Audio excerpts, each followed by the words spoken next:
The title of our presentation here, the Roundtable, is identified as Relevance of the Spectrum of Teaching Styles with the Promotion of Lifelong Learning Physical Activity. The title of my presentation here, and there are three of us presenting. I'm presenting first, Mark Byra. Sakis will be presenting second, and Attilio will be presenting third. And we have different topics, but we are focusing into that first piece about lifelong learning, physical activity, and the spectrum. What does the spectrum do for us? The title of my presentation, Spectrum Framework, and its connection to lifelong learning, physical activity. I also thought of this as, I gave it a second title and thought of it as Preparing School-Age Learners for Lifelong Learning, Physical Activity through the Spectrum of Teaching Styles.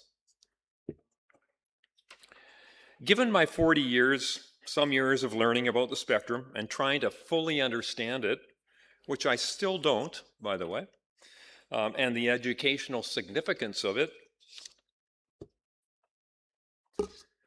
I believe that Mostyn and subsequently Mostyn and Ashworth did achieve the goal of developing a coherent, comprehensive, integrated infrastructure for examining teaching and learning, particularly as it relates to physical education. In this presentation, I'm going to talk about four different components that relate to the promotion or the facilitation of lifelong physical activity and the spectrum. First one that I'll talk about is holistic development of learners. Number two, learner decision-making, the shift of decision-making that goes from the teacher to the learner. Number three, learner cognition. And finally, the fourth component, that being style K, making the spectrum whole.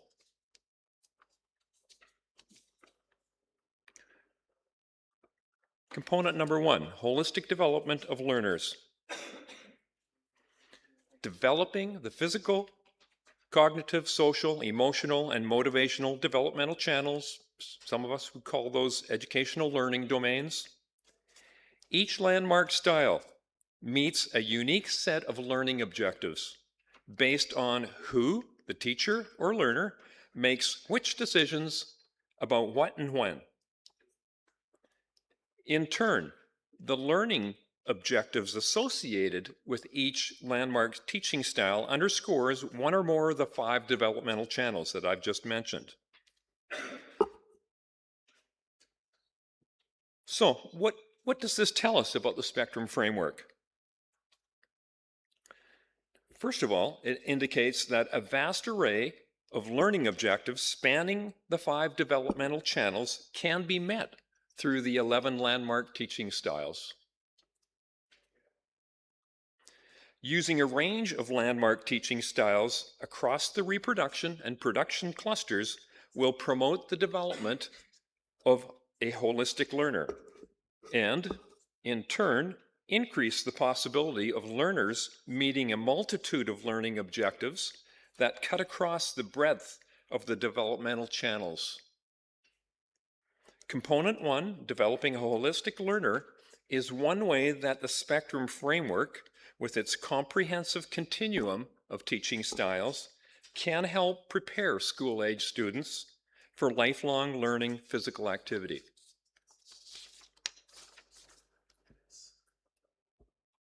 Component number 2, learner decision-making. I'll now focus on learner decision-making, specifically the shift in decisions from teacher to learner across the 11 teaching styles.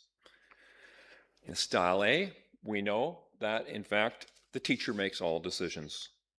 In style B, we have a shift of those 9 decisions to the learner during the impact phase of the episode, as depicted in the image here on the screen. In style C, D, and E, the learners continue to make the 9 impact decisions, and additionally, in style E, they make decisions about level of task difficulty. In terms of post-impact decisions, in style C, the observer analyzes the doer's task performance and offers feedback to the doer. In styles D and E, we have the learner's self-checking task performance. In styles F, G, and H, decision-making moves to a new level for learners as they discover new content.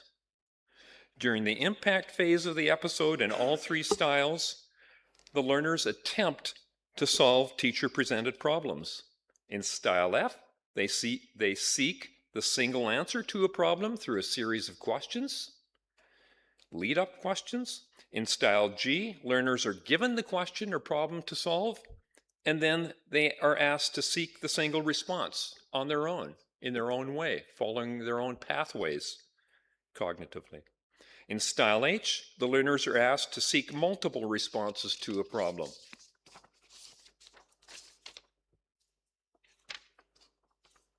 The complexity of learner decision-making increases incrementally across styles F, G, and H.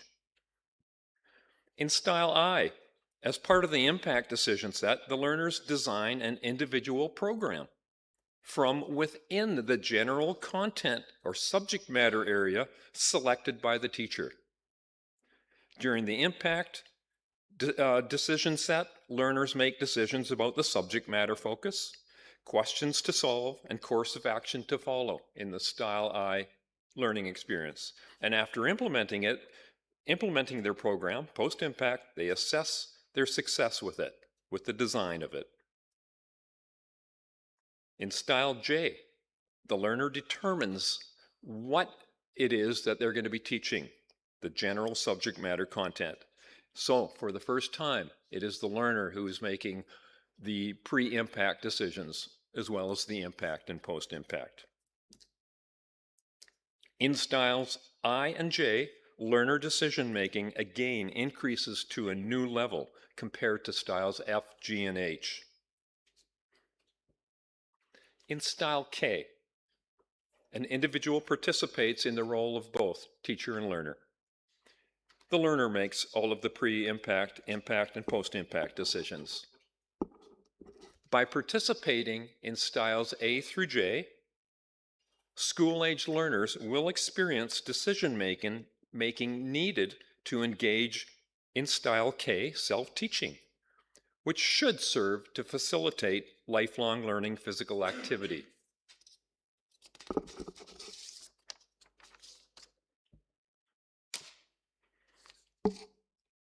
I'll now turn to learner cognitive engagement, which clearly is very close to what I just talked about in terms of decision making, but we're now focusing on the cognitive part of it. Learner decision making serves to engage students cognitively. To describe learner cognitive engagement in each landmark teaching style, I will use Krathwohl and colleagues' taxonomy table, which classifies level of cognitive engagement according to a knowledge dimension, as you can see down the column, the vertical column, 4 levels, and from the perspective of cognitive process dimensions, 6 levels going across the top.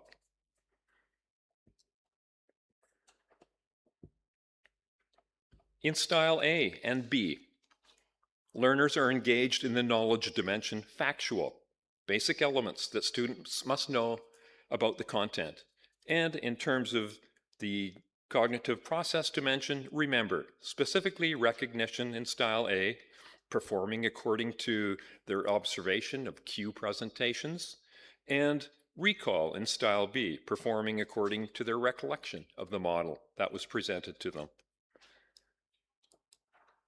In style C, the doer continues to be engaged in the knowledge dimension of factual, and in the cognitive process dimension, remember. While the observer, given their role, engages in the knowledge dimension conceptual, interrelationships among the basic elements within its larger structure, and within the cognitive process dimension, apply, specifically carrying out a procedure, applying critical elements presented by the teacher. Cognitive engagement is more complex in style C compared to styles A and B. In styles D and E, the learner engages in the knowledge dimension conceptual because of the self-checking part of the teaching style in style D, and self-checking and self-selecting level of difficulty in style E. And within the cognitive process dimension, they are applying, specifically carrying out a procedure, self-checking. Self-checking in styles D and E and performing in the role of observer in style C are very similar in terms of level of cognitive complexity.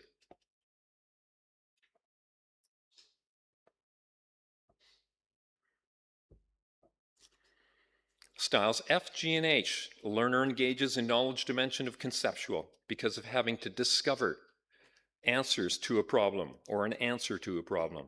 And in the cognitive process dimension, analyze. For style F, it's analyze because learners are discovering a solution through a series of questions. For style G, it's evaluate because learners are determining their own cognitive pathway through trial and error often to the discovery. And create for style H because the learners are discovering multiple answers to the problem, creating new products. In all three teaching styles, learners are discovering a solution, but within different contexts, each requiring greater cognitive effort, style F to style G to style H.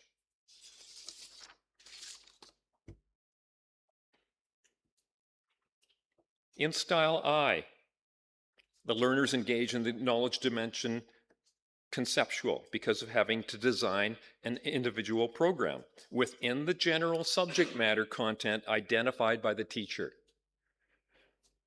And they're functioning within the cognitive process dimension of create because the learners are putting together elements, subject matter topics from within the general subject matter content presented by the teacher.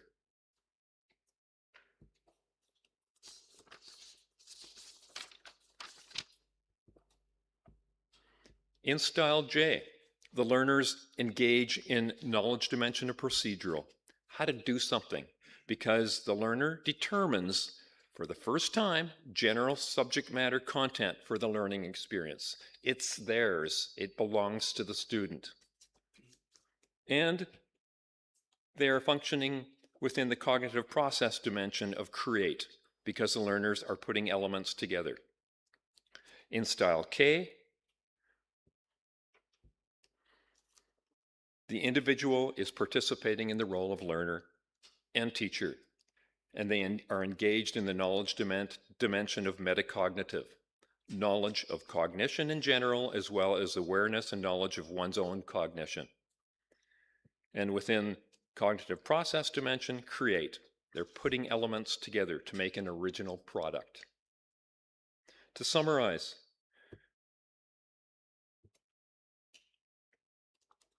learner cognitive engagement. I've included all of the styles within a single table here. This table provides a snapshot of how the spectrum teaching styles are reflective of different knowledge and cognitive process dimensions. By participating in styles A through J, school-aged learners will experience and understand the different knowledge and cognitive process dimensions. And this should help them facilitate lifelong learning physical activity. Finally, component number 4, style K, making the spectrum whole. Style K, like any of the landmark styles, and for that matter, we don't just have landmark styles, but we have styles where we combine decision making to create a new particular style. Or we have design variations under which the canopy of a landmark, under the canopy of a landmark style.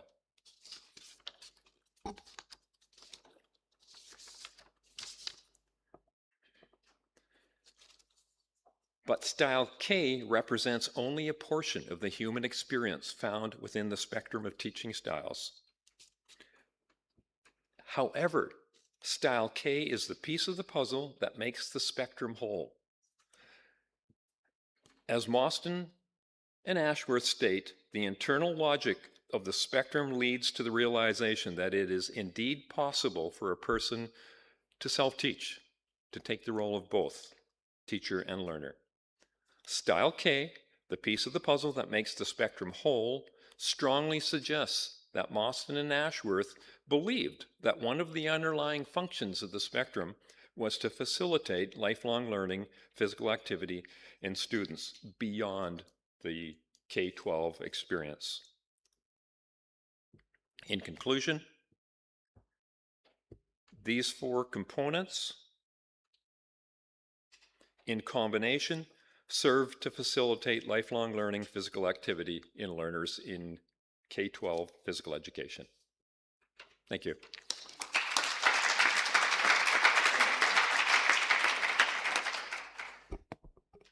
Thank you, Mark, for this first part of this roundtable. Mark helped remind us how each style works, and I will not have to repeat the same things now, moving to the next part. Okay. So I will speak about how these teaching styles facilitate mechanisms of action and behavior change techniques to promote physical activity. And starting from the observation that when Mostyn and later Ashworth developed the spectrum, or the first part of the first books that Nikos presented yesterday, they were, at that time, most physical education curricula emphasized motor skill learning. However, the spectrum has value and implications for curricula promoting physical activity behavior as well, and more are used, and more they will be used, I predict, in the future for this. Talking about mechanism of actions to promote physical activity, we are talking about knowledge about physical activity and benefits and so on, and attitudes, motivation, goals, skills, self-efficacy beliefs, intentions, behavior regulations, social influences, environmental context and resources, all and several others. There are at least 26 categories like that, which are processes that influence physical activity behavior. All of them know, we know that they affect physical activity behavior. Now, talking about behavioral change techniques, we are talking about the processes through which physical activity behavior change and improvement occurs. For example, now we are talking about information about health consequences for physical activity, which is linked with the knowledge that I mentioned before. Feedback about physical activity, again with knowledge. Autonomy support, which is motivation. Goal setting for physical activity, which is behavior regulation. Self-monitoring of physical activity, which is behavior regulation. Action planning. Social support, for example, support by parents, teachers, friends, which is social influences. Problem solving, which is connected with self-efficacy. Prompts, cues about physical activity, which is memory, cognition, attention, decision processes. Restructuring the physical environment, which is the environmental context, and so on. There are several others. According to what we know and what from theory and also from some applications, all teaching styles of spectrum are assumed to impact some mechanisms of action and behavioral change techniques. For example, even through the direct teaching, the command and practice styles, the physical education teachers can provide information about health consequences from physical activity to improve knowledge, feedback on physical activity, again for knowledge, and so on. However, theoretically at least, the more the decision-making shifts to the student, to the more student-centered teaching, from command to style K, which is the ultimate one that Mark suggested a few minutes ago, the higher the probability to have stronger and longer-term impact on mechanisms of action and behavioral change techniques. We have already researched that student-oriented student-centered teaching that shifts decision-making from teachers to students helps to create a motivational climate, for example, that emphasizes in physical education classes, that emphasizes learning goals, mastery goals, personal improvement goals, satisfies students' needs for relatedness, competence, autonomy, and promotes intrinsic motivation. Here is one, we used Pamela's and instrument a few years ago, and here you can see another cluster instead of the productive reproductive, where the commanded practice is the direct one, and this is research-based, it's not just theory-based, because we compare many different models. Then we have the student assessment styles, which is the reciprocal self-check and inclusion one, where they involve different assessments of students. Of course, we have the three discovery styles, and we have the teacher, the student, initiated learning styles. And we know from the research and from this one, at least from the understanding of the teachers, that the more they move from the direct to the learning initiated styles, the higher the motivation. And we have evidence for this that, for example, from research that maybe Marius tomorrow will present also, that inclusion promotes task involvement. We have intervention studies, long-term, from Nikos Digelidis, Christodoulidis, and so on, that reciprocal and inclusion promotes task involvement, the positive attitudes towards exercise. From, these are just examples of studies from Morgan, reciprocal and guided discovery, also adaptive cognitive affective responses, or all of these mechanics of action that I presented previously, some of them at least. Also, that the self-check style promotes intrinsic motivation and metacognitive processes, including self-monitoring and planning, and in this experimental study as well.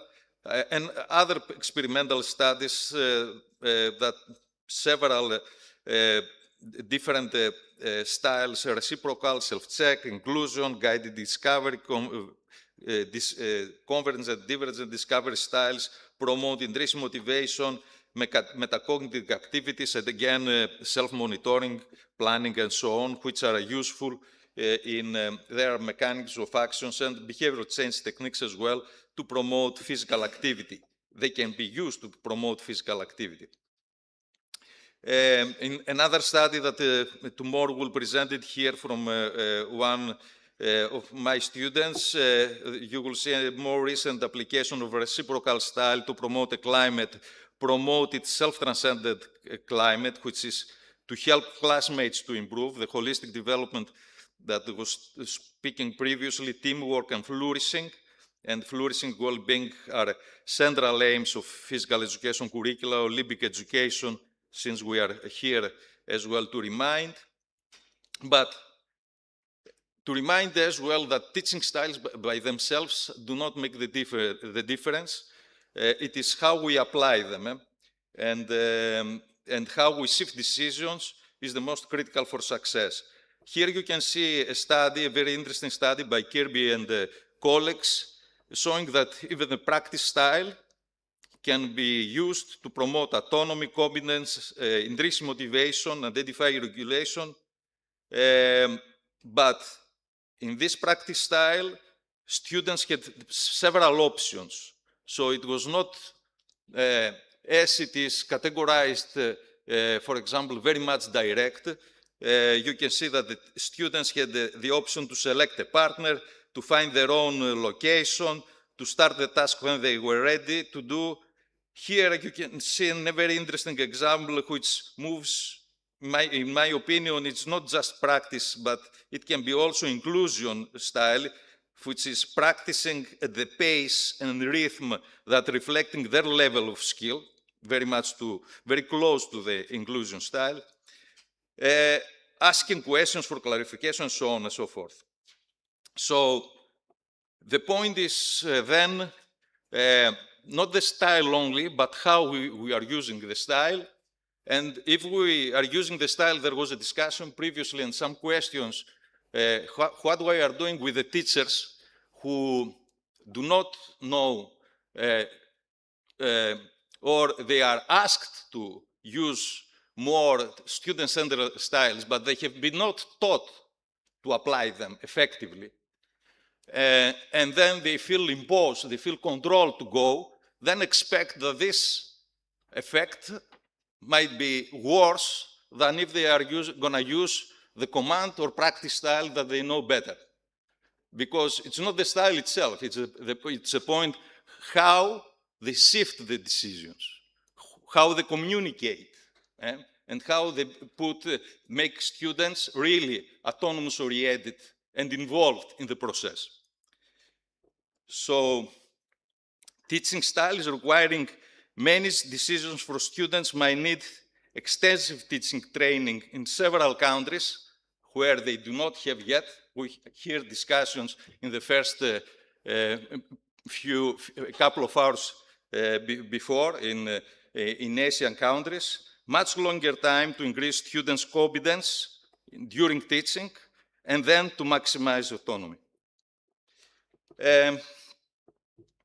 I will pass this. We need more research on discovery styles and physical activity promotion. For example, how to solve problems and overcome barriers prohibiting physical activity, how to restructure the physical and social environment to promote physical activity through discovery, how to provide the receive support promoting physical activity through discovery, applying discovery styles, how to enjoy co-exercise with friends and family members differing in physical abilities. This is just some examples.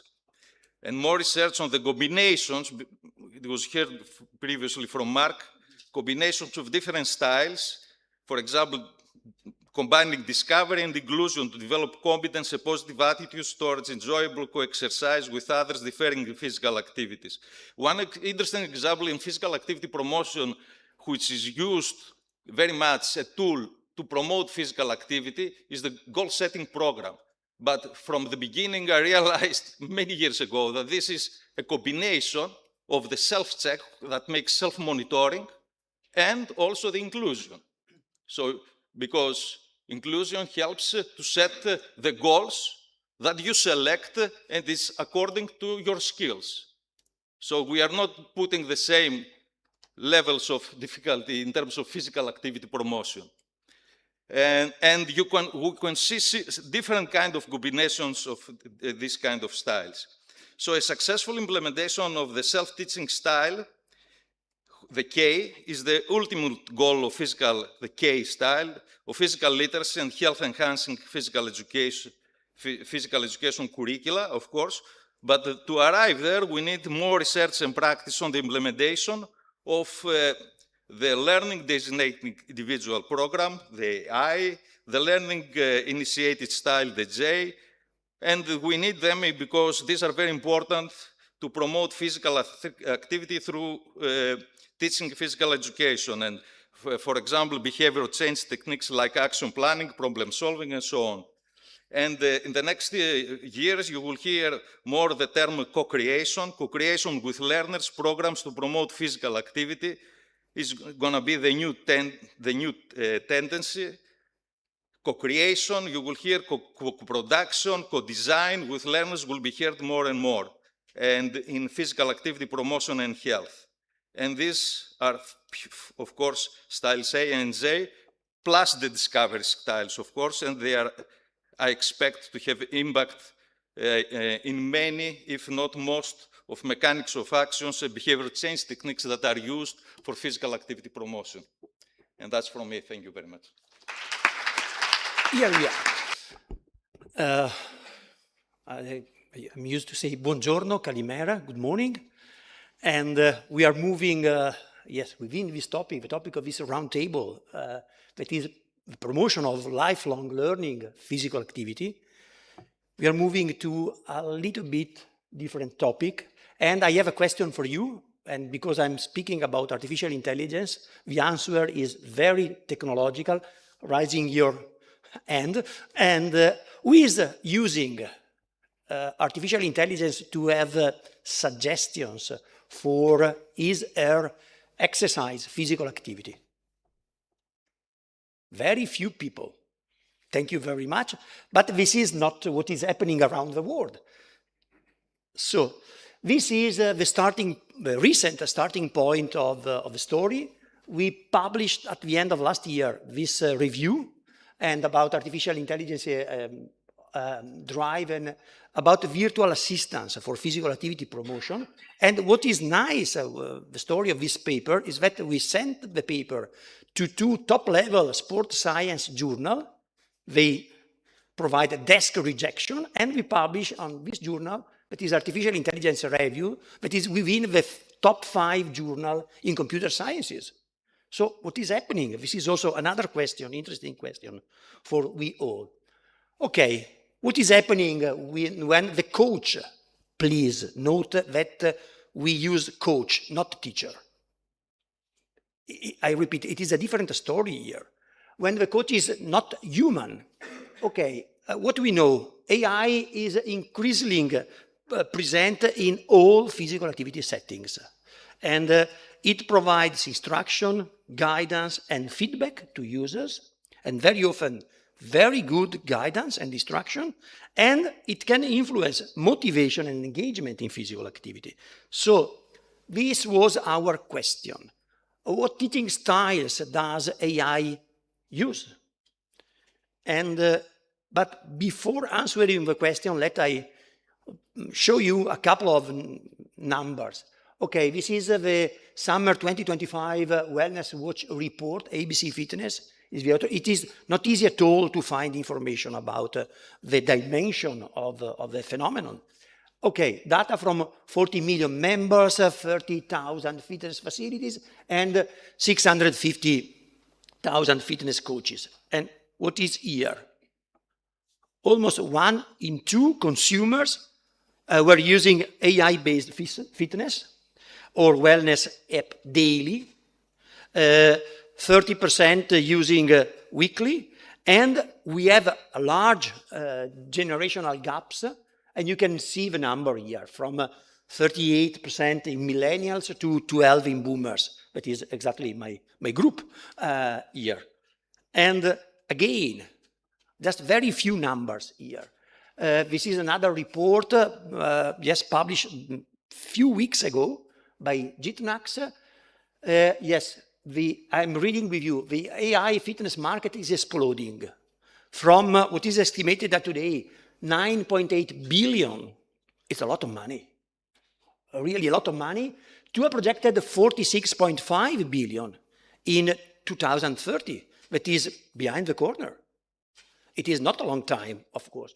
And reshaping, for sure, how I'm using the plural here, we train, recover, and achieve our health goals.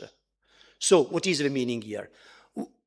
It is impossible to avoid to consider what is happening around we all. Okay, and the last data, the last number here, 22% seniors over 65 years adopt AI-balanced training apps, and 41% parents use AI family fitness challenges apps, and you can see this about adaptive workout intensity in close to 8 on 10 users. Okay, let me move to our question, that is AI within the spectrum of teaching styles. Okay,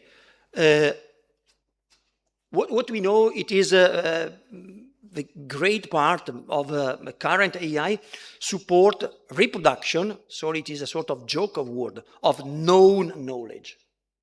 We are not able to create.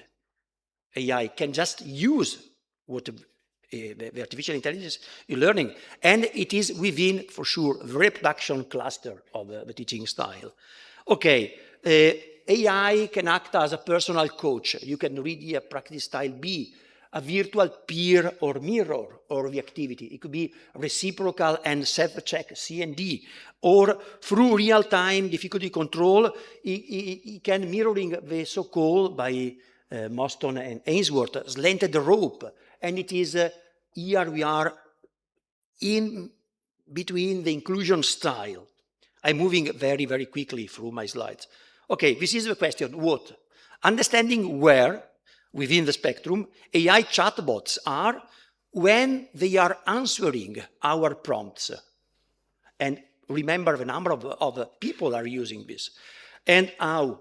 What we did, we asked to the four major artificial intelligence, that is ChatGPT, Claude, Gemini, and Copilot, the four most used artificial intelligence, to answer 3 different questions. I'm going to present you the questions presented in 2 different ways. Okay, this is the first one, under specified prompts, very general, and we are out of school here. The first one is an adolescent, how can I improve my free throw shooting in basketball? The second one, how can I become fitter and stronger by training in the gym? This is a young man around 30 years old. And the third one, I am a woman, I have depression, and my doctor recommended engage in physical activity. What should I do? 3 different scenarios, absolutely within the topic of Roundtable, lifelong promotion of physical activity. Okay, and these are, we don't have the time to read everything. If you are interested, I can send you the slides, but I can also say that we are going to write a paper on this topic, and very soon we hope we will be able to submit to a journal. Okay, here you can see something that is well specified, more elaborated. I'm reading just the last one. I am a 50-year-old woman, slightly overweight and not very active. I have been diagnosed with depression, and my GP has advised me to start engaging in physical activity. I'm not sure where to begin, and I often feel unmotivated. What type of activities could I do, and how should I get started? And now, take a look to the answer. This is the general structure and example of a typical AI answer. We have a brief introduction, we have the core part, a core reply, usually with bullet points, short sentences, that means easy to read, easy to understand, and very often emojis. And a last part that is a conclusion, often asking for new direction.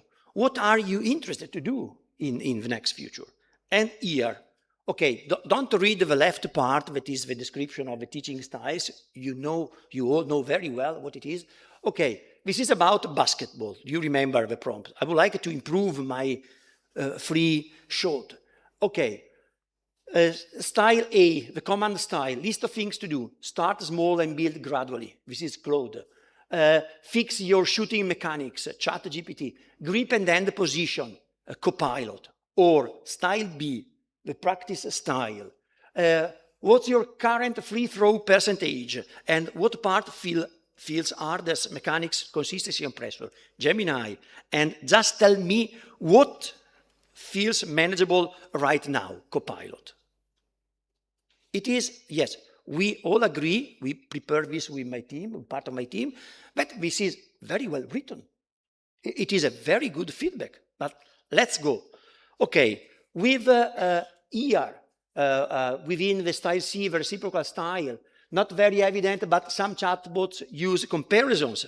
The best shooters like Stephen Curry or Ray Allen aren't just talented. They repeat the same motion every time. This is strongly related to motivation, I think, Sakis. And ChatGPT, there are excellent technique videos on YouTube by channels like blah, blah, blah, and you would like to have visual guidance, or track your progress, record yourself, occasionally to catch mechanical flows, and this is the style D, the self-check style. We move over this, so we decide also to upload 3 very simple videos of the free show asking more detailed prompts here. And that is, yes, the first part of the slide. Then provide strength, what I'm doing well and should keep, which is asking to the AI. Key technical errors, prioritizing blah, blah, blah. Concrete correction, and important, last part. Base your feedback only on what is visible in the videos. And sorry, yes, just to tell you what is a video, it is something very simple, this one or this other. Yes, from 3 different perspectives on this other. Avoid generic advice, practice more, be precise, and so on. And what happened? Yes, when video was uploaded, responses became movement-specific, phase-based, setup, did, release, follow-through, and biomechanically framed. And there was a clear prioritization of strengths, key technical errors, and concrete corrective cues and drills. But it was only ChatGPT and Gemini that were able to process and analyze the video inputs. So at this point, it is something. What happened with the other prompts? This is the one about the young man, 30 years, asking to improve his strength. Okay, and here it is what ChatGPT and Claude provide is within the style E, the inclusion style.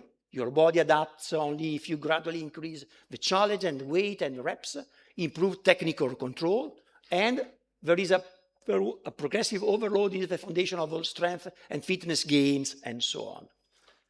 Now, and this is the last line, I'm very close to the conclusion, and this is the depression prompt. And we were quite surprised that in both cases, with the underspecified and the well-specified prompt, there were a lot of empathy. Yes, you are not behind, you are not late, you are starting exactly where you are, and that's the right place, Copilot. Or be patient with yourself, Claude. I'm really glad you asked, ChatGPT. I'm sorry to hear you have been going through a rough time, and so on. I spent a number of years teaching physical activity and mental health in my former university.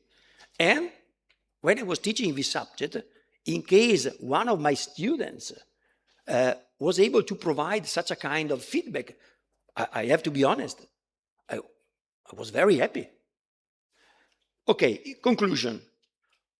All the styles we identify with this very simple exercise, we can call this, were within the cluster of reproduction.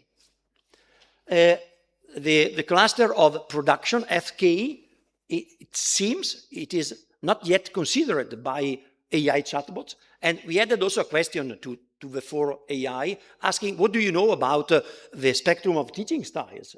We don't have time to present the answer, but it seems that the knowledge of AI about the spectrum is something quite good. Yes, probably they read all the book. They know a lot about. And the quality of the prompt is strictly related to the quality of the reply. So, in conclusion, since AI uses a reproductive teaching style, human interaction, because we are talking on non-human interaction, is needed to move from a teacher-centered, now I'm using teacher, to a student-centered approach. And discovery styles are based on student-teacher interaction, you know very well this one. Current AI seem not to be designed to provide it. And it is very nice that when you are asking, they say, I have not been created to educate people. I'm not being programmed to educate people. But what we think is that probably we have to start very soon to educate users of AI instead of AI.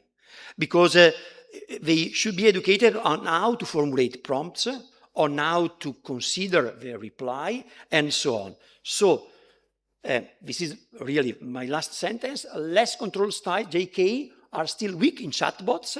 Answer depends on the prompts, and AI doesn't have educational aims. So, the final question is,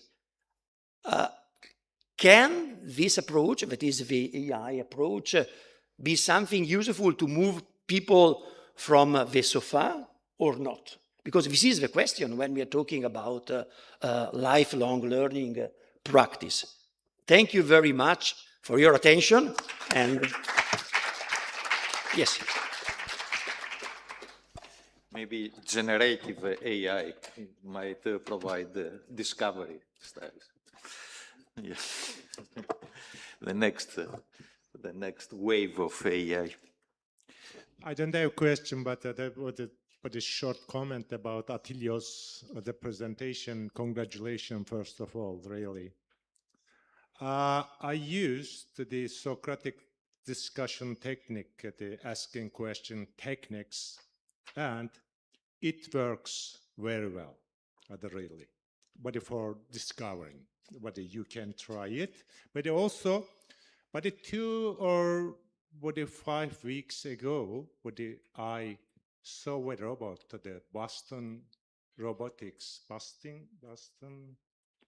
Sorry, but I don't know exactly. You know, they created new robots, and probably in 1-2 years, but this kind of robots, and what they will help us, but about the physical activity, because they can ski, they can play soccer nowadays. That probably in 5-6 years, we play soccer together, and that we should follow this kind of technology, I think. Thank you again.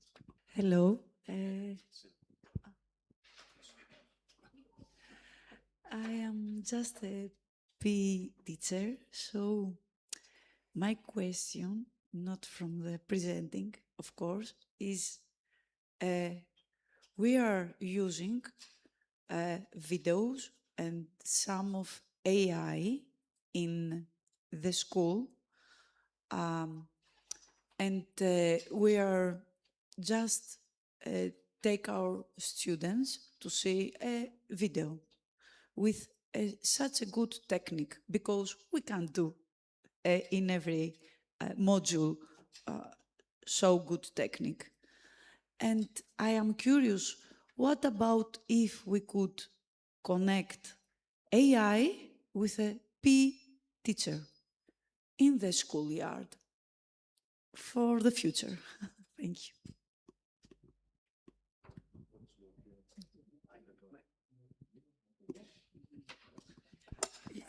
Yes, first of all, thank you very much for your question. And yeah, it is a different part of the story, this one. That is how we could teach to future teachers and to teachers to use AI to improve what we are doing. And this is, in our opinion, a completely different approach. That is a didactic use of artificial intelligence, and it is possible to obtain very nice materials through this approach. Here, we were considering when the non-humans are teaching, because when people are asking to chatbot or copilot or everything, they are asking in the same way they can do with a real person. And very often there are also some kind words. ChatGPT, please tell me how long I have to run to improve my performance. It is what we are observing, an approach very similar to what is done with a real person. But the robot mentioned by Gia Setting, in the first slide, it was the robot winning the half marathon 1 week ago. So we are entering a different phase. This is our perception. So we are totally in favor of the possibility to merge, to use artificial intelligence in didactics. But here is when someone is alone, it could be also an adolescent, in front of a notebook, a laptop, asking for suggestions. Another question based on the AI study. Given that the generative AI models simply scoop up the knowledge base as it currently exists, we know the fitness knowledge base is sexist, racist, heteronormative. Did you play around with the gender, the sexes of your people? Because even 20 years ago, the weightlifting knowledge for women is dramatically different. The men's has changed, but it not nearly as much. Did you play with that? And if so, what did you find? Yeah, the answer is very simple, not yet, but we are thinking to do this. We are just entering into the field. We are starting the game now, and we know that the possible direction of the game can be a lot. Most likely, your observation seems correct based on other experiences that we have from the use of AI, which is more masculine, more racist, and more white oriented, and so on and so forth. So most likely, we can expect this kind of because that's how AI is trained.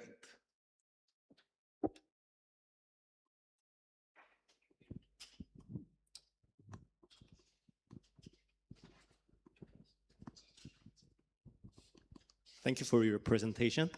And I want to ask about if Sarah and Muskan, we can ask them, they want to invite AI in the relationship between teacher and student, between that.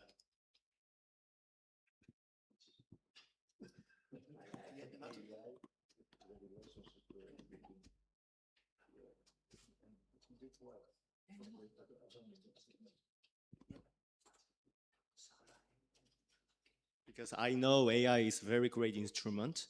We can use that. And I also think about a lot of concerns of AI, because that will be decrease humans' autonomy or having a problem about relationship.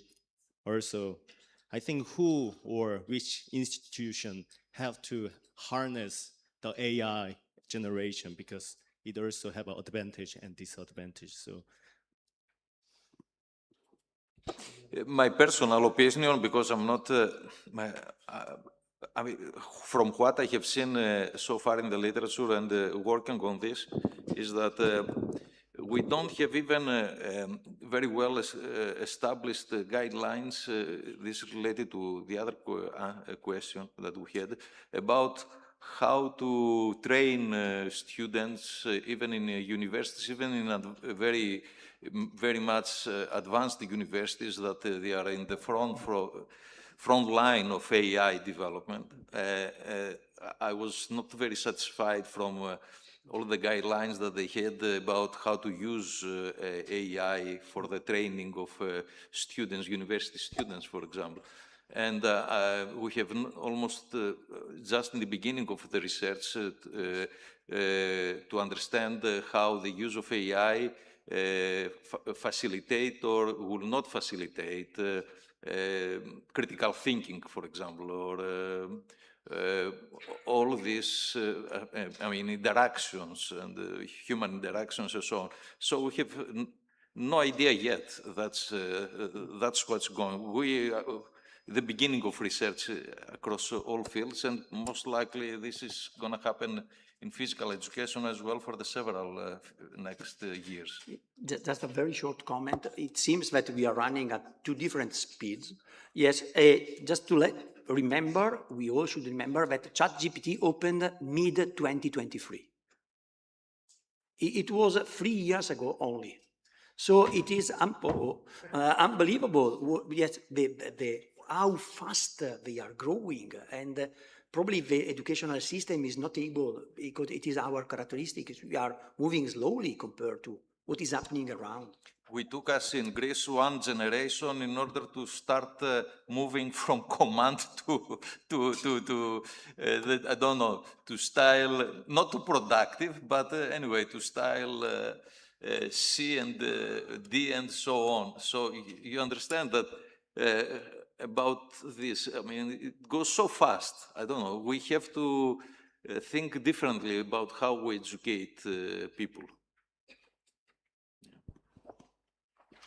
I have a question more than an answer here, but what do we know about what these programs are spilling out? What do we know about the validity of their answers to us? Do we know anything yet?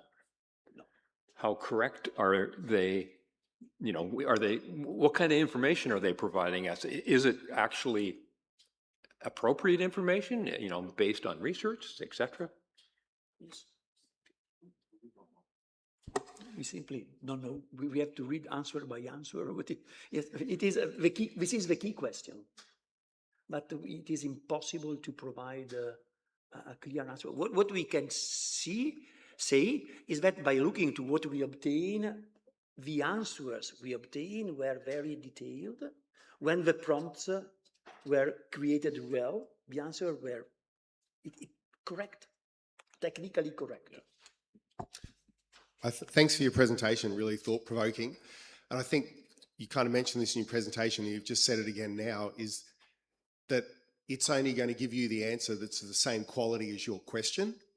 So I think, any time, if you go back to the spectrum model of saying, in cognition, there's memory, discovery, creativity, and I begin the question with, can you tell me? Then this is simply going to be style B. Because it doesn't matter if it's a computer, it doesn't matter if it's a human. Can you tell me? Yeah, I'll tell you. Okay, thanks. And now I'll do it.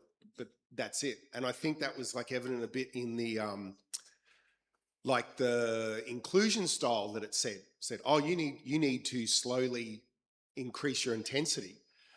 And I kind of thought, I see what you're saying, but if I said to a student in style E, oh, you need to slowly increase your intensity, that's actually now just come back to style B, because I've provided feedback about their performance, which automatically goes to there, versus saying, no, you've got to recognise their choice and have conversations with them about their decision, and you respect their decision or their logic. You can give feedback about that, but not about, hey, what are you doing? Why are you this is not your level, it's way too hard. So the minute I do that, which I guess ChatGTP or one of those does, you've got that. But I guess if you framed a question that, again, you may be asked that, hey, can you teach me an inclusion style or set up 3 levels of challenge, and then I'll do it, and you can observe me, and then ask me questions about why I chose that level. Now it's replicating what would be discussed.